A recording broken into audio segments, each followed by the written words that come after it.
Did we not cast 3 men bound into the midst of the fire? Look, I see 4 men, unbound, walking around in the fire unharmed.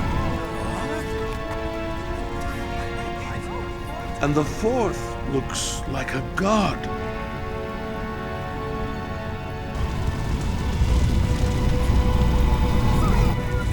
Servants of the Most High God, come out and come here! Not a hair on their head was singed. And their clothing is not scorched.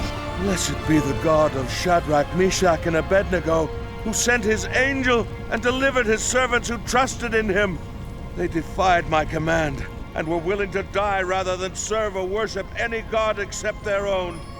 I will not allow any person to say anything against their God. Anyone who does will be dealt with severely. Oh, would you be quiet? Truly, there is no other God who can rescue like this.